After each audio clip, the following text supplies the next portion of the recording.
Hi, this is Rick Roller again with your key concept review of the appraisal section of your material. First of all appraisers must be licensed.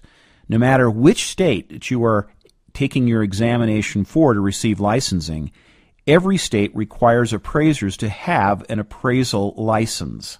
And this was a federally mandated thing that happened a number of years ago. So all appraisers must be licensed. If you are not a licensed appraiser, you cannot call any of the work that you might do as a real estate agent an appraisal. It can be called a market evaluation, it can be called a competitive market analysis, or other names, but you can't use the word appraisal in your work because, quite frankly, you're not a licensed appraiser. Every appraisal has some key parts to it, and you need to be aware of what these parts are because they come up all the time. First of all, every appraisal must have the signature of the appraiser on it.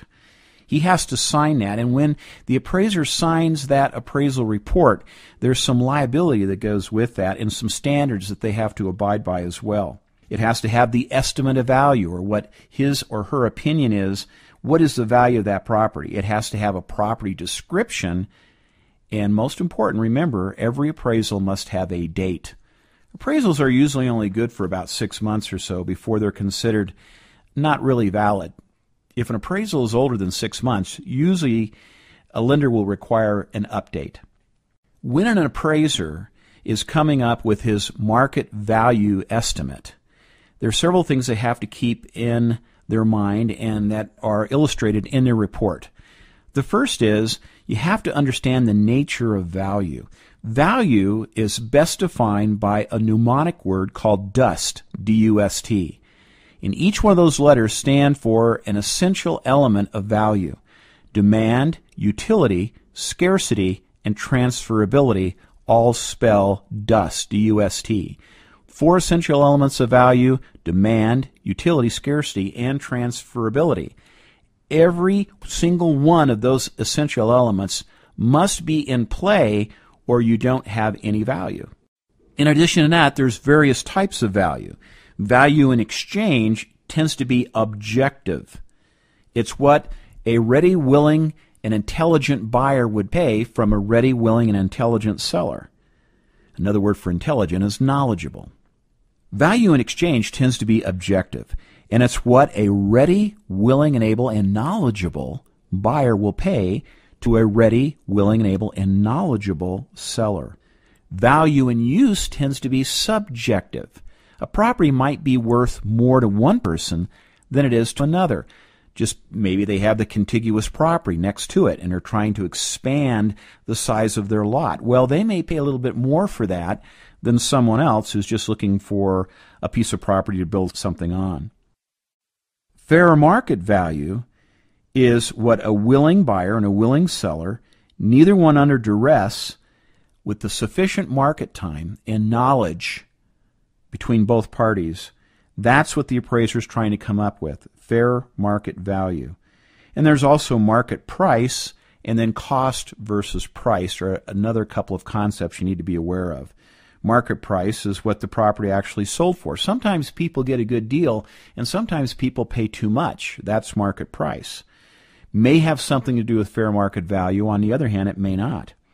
And then what someone paid for a property, cost, is probably irrelevant to what today's price is. There are many properties that were purchased back in the height of the market in 2007, which aren't worth near that today when you look at their fair market values. The appraisal process is an important concept to understand. There are 6 steps to the appraisal process, and all these steps must be there. And you can see these steps illustrated in the report that the appraiser generates. Step 1 is to define the problem. You know, appraisers can look at value differently depending on what their assignment is. They may be asked to come up with a quick sale price. They may be asked to come up with the tax value. There's a lot of different things an appraiser can look at, and defining the problem is the important first step because the nature of their assignment may change the outcome. Step 2 is conduct a survey. That's when they go out and determine their fees. They also determine what information they have to pull together in order to generate this report. Step 3 is gather the data. This is where they have to go out and find comparable sales, as well as figure out exactly what the subject property is all about, measure it, take photographs of it, and the like. Once they've gathered the data, they go to step 4, which is they classify the data. And data is classified into 3 approaches to value. These 3 approaches to value are imperative to understand for the exam. Market data approach, cost approach, and the income approach. And I'll go into these a little bit more in depth in just a few moments. Once they've gathered and classified that data, they move to step 5, which is reconcile the data. Reconciliation is a much more involved process than just averaging things out. They have to use their intelligence and their professional experience in order to come up with step 6, which is their final estimate of value, where they issue the report. So those are the 6 steps to the appraisal process. Define the problem, conduct the survey, gather data, classify data, reconcile the data, and then issue a report. Appraisal reports are normally issued in 3 different forms. Letter report, which is kind of a quick and dirty thing that most appraisers don't like to do. Short form or checklist, which is what they primarily do when they use the appraisal form, which has been nationally generated and is the approved appraisal form, which is recognized nationally.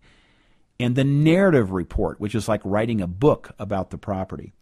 So the 3 types of reports: letter, form, and narrative. Important to know. Let's talk about the principles of appraisal, because they are absolutely fundamental to your being able to master this topic and also pass the exam the first time. Highest and best use is the first one we will discuss. And when an appraiser is looking at a piece of property, he has to determine several things. First of all, is the use that the individuals that are ordering the appraisal have in mind, is it legal? Is it possible, considering the physical limitations? And of all the possibilities that exist, is this the use which will give the highest return now and in the future? This is usually the first principle that an appraiser looks at, particularly when you're talking about a piece of raw dirt, because the highest and best use could change the value of that dirt remarkably depending on what the use might be for that particular piece of property. The principle of substitution is the foundational principle that all appraisers use, and that the appraised value, fair market value, this is where it comes from. It's that value which states that no prudent person would pay more than that for something than they have to. In other words, people go out and do comparison shopping. They look at more than one property. And for the utility that they're going to get out of that property, is this the best deal? That's the principle of substitution. It's comparison shopping. Principle of conformity. If you've got a property that's in a neighborhood that is upscale homes, but this particular property has a modular or maybe a mobile home on a permanent foundation set on it, that creates a situation where you have a disparity of properties in an area. Appraisers will call that a non-homogenic neighborhood. The property value will either be helped or it will be pulled back and hindered, depending if it was overbuilt or underbuilt for the area. If the property is the smallest home in the neighborhood, then it's going to be pulled up in value. That's called the principle of progression. But if the property is the largest home in an area, maybe twice the size of neighboring properties, it's going to be pulled down in value. That's the principle of regression. So within this concept of conformity, there's 2 other terms that are very important. Progression, when it's pulled up by neighboring properties, and regression, when it's pulled down by the neighboring properties. Principle of contribution says that every element of a home must contribute more than what it costs to put that element in. For example, if you have a home with a $35,000 well, costs $35,000 to put into play, it doesn't make that property automatically worth $35,000 more. There could be a neighboring property where the well only costs $20,000 to put in. Well, each of these properties have a sufficient well One just had to drill a little deeper than the other. So where you don't get dollars back for the improvements you put into a property, you're violating the principle of contribution. But if you put something into a home, it costs you $5,000 to put in this extra spiffy kitchen above standard, well, that's great. If you can get the $5,000 back plus, then you're in sync with the principle of contribution. Neighborhoods tend to go through a cycle. It's a cycle of change, and what happens is during the formation of a neighborhood, when there's a lot of new construction and things happening, that's the growth or integration stage. Then after a while, it kind of comes to an equilibrium point where the prices really aren't going up, but they're really not going down either. And then usually neighborhoods go through a disintegration stage. The disintegration stage can be caused by a number of different things. It could just be the properties have gotten old, but on the other hand, if this is a highly desirable neighborhood, sometimes neighborhoods don't go through the disintegration stage in the same way that other neighborhoods may. But that's the cycle: growth or integration, equilibrium, and then disintegration. The appraisal principle of anticipation.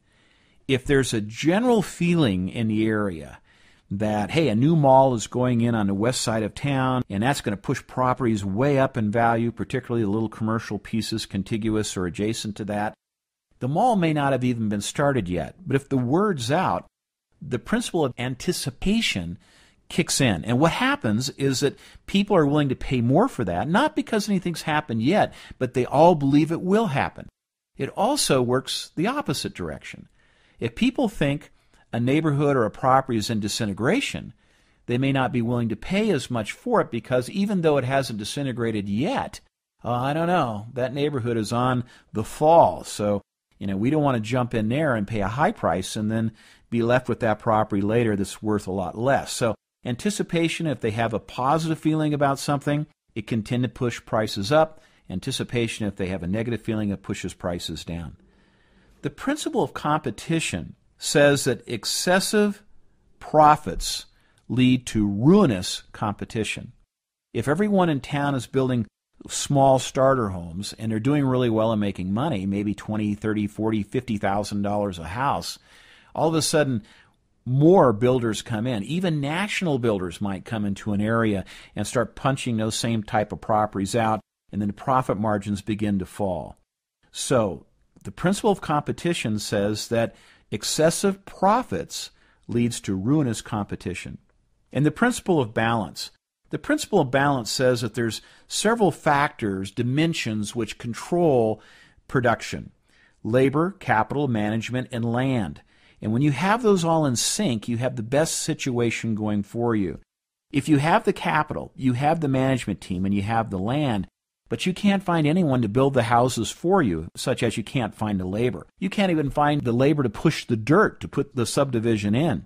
Well, that's a real fast market, isn't it? But it's not the best situation because even though you're ready to go, you can't find anyone to build the houses. Or if you have the labor ready to go, you have the capital ready to go, but you can't find any land to put this on, then that's not going to work either. So when all those are in balance, then you have the best situation going for you. Two words you got to know: assemblage and plottage. Assemblage is a process of joining two or more contiguous parcels together to come up with a larger and perhaps more desirable parcel. Assemblage means you just put it all together. Plottage means you put it all together and it's worth more than its component prices or parts. So if you had three properties you put together and you paid $10,000, $10,000, and $15,000, you're looking at a $35,000 package. If you put it all together and it's now worth $25,000, well, that was an assemblage, but it wasn't a plottage. But if you put it all together and it's now worth $50,000, well, that was a plottage. P in plottage stands for profit. The size and shape of property can affect the value as well.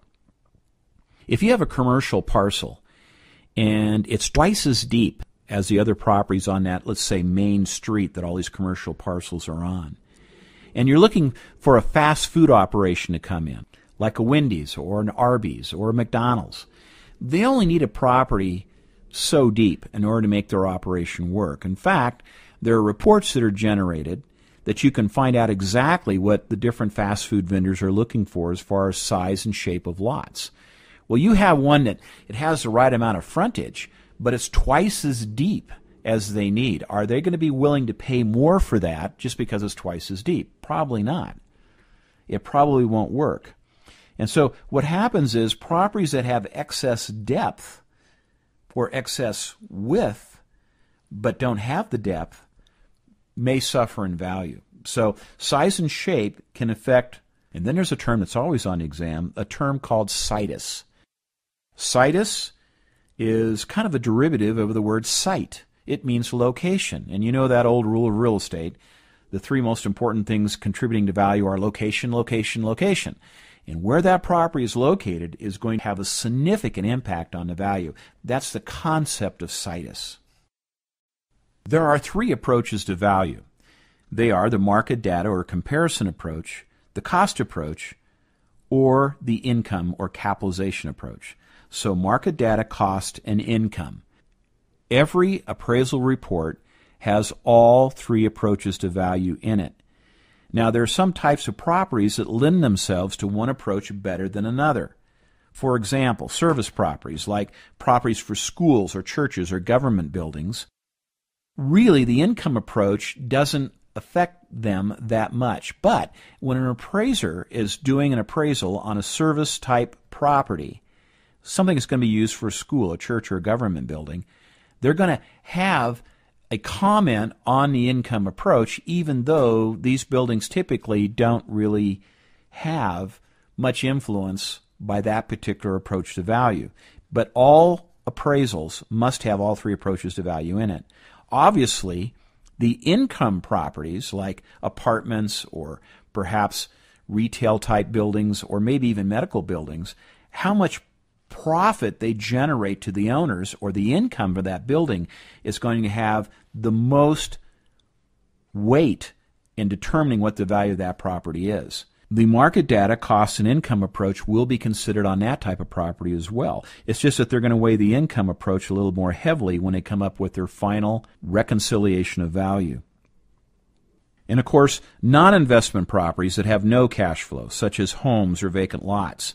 What's most important that may indicate their value is the market data approach. What are comparable properties selling for? Let's talk a little bit more in depth about these three approaches to value. The market data approach has a formula. The formula is comparables plus or minus adjustments equals appraised value. When you're doing the market data approach, you go out and find similar properties to the subject property, and then you make plus or minus adjustments on those properties, and that gives you an indication of value.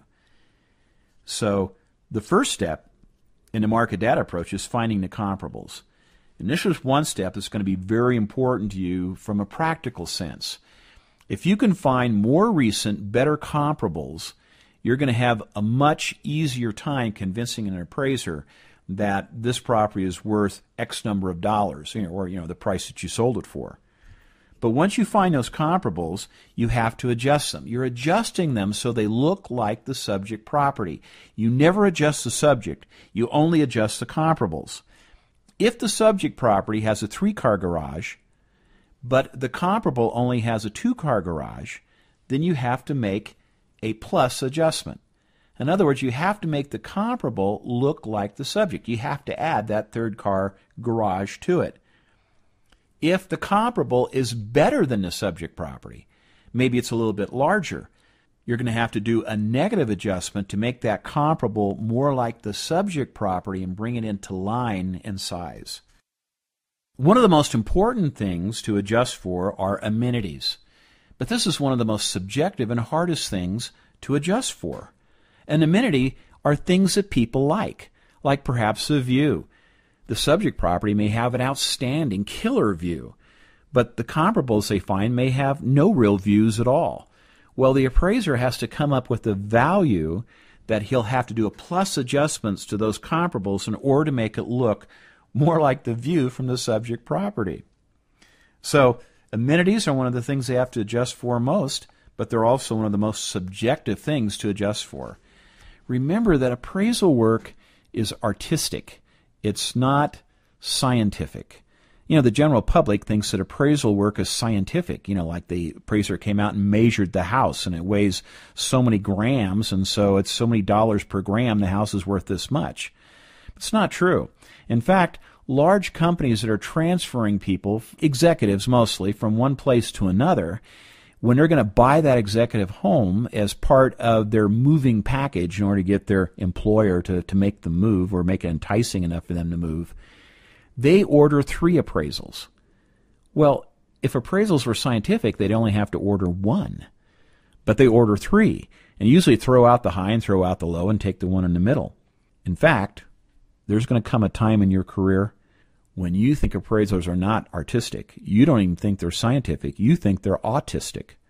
Because how in the world the appraiser come up with that value can be kind of frustrating. But understanding what the appraiser has to go through will make you a better real estate agent. The cost approach has a formula as well. It's land, the value of the land, plus improvements minus depreciation equals value. Land plus the improvements minus depreciation equals value. Now, there's several terms that you'll run across in real estate. You understand there's 400 terms you're going to have to learn that you don't necessarily use in everyday conversation. But what really makes it confusing is that some of these terms change their meaning based on the context in which they're used. When you're using the word depreciation in an appraisal context, you're talking about real life things like physical wear and tear or perhaps undesirable functionality. I sold several homes a number of years ago that had train bedrooms where you had to walk through one bedroom in order to get into the other. And when that home was built back in the 20s, that's just the way they built them. But in today's environment, teenagers would never get along in a situation like that because, the older or younger brother or sister is always walking through your bedroom to get to their bedroom. And so that would be undesirable floor plan, which would be a type of depreciation. It may be in perfect shape, but it's just a bad floor plan. And you can see that type of depreciation even in brand new homes. They're just poorly designed. And so they're undesirable. But depreciation in the appraisal context means real life things. Peeling paint, worn out carpet, damaged cabinets, poor design. All these can be depreciation. The word depreciation is also used in the real estate test in regards to taxation, and that is a whole different topic.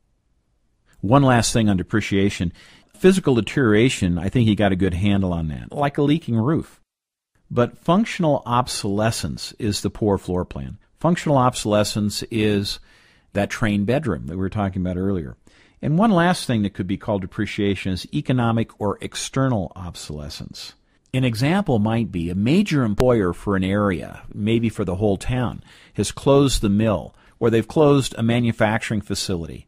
And that pushed unemployment into that area from 15 or 8% up to 25 or 30%. Well, that's going to have effect on all the properties in the area, and that would be an example of economic obsolescence. The income approach to value is all about the numbers. And the numbers that are important in income approach is called cap rate. Rate of capitalization, cap rate, or capitalizing an income are the 3 terms where you might see this on your exam. It's a mathematical formula, and you've just got to know it. The most important thing about cap rate is to figure out what the cash flow is, and you do that with net operating income. Net operating income is not gross. It is the amount of income that a property gross minus expenses, which gives you net operating income. Rate of capitalization is always calculated from NOI, or net operating income.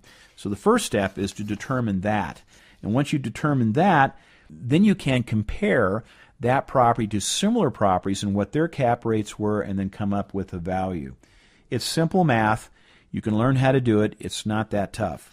And the other type of mathematical calculation and income approach, which is really not looked at as a definitive answer, but is used often on most appraisals, is called gross rent multiplier. Gross rent multiplier deals with the gross rents, not the net operating income that we were just discussing used in cap rate. It's kind of the opposite of cap rate. Cap rate works on net, and it's more of a division process, whereas gross rent multiplier is just a quick and dirty, well, it's grossing this much in rents, and an appropriate gross rent multiplier for that area is 9 or 10 times rents, and so it gives them a thumbnail, just kind of a quick way of looking at a property, but it's certainly not definitive at all. Well, those are some of the things you need to have a good concept on for appraisal, and if you master those topics, you'll find you're in great shape for the exam, and you'll be prepared for the practical aspects of real estate as well.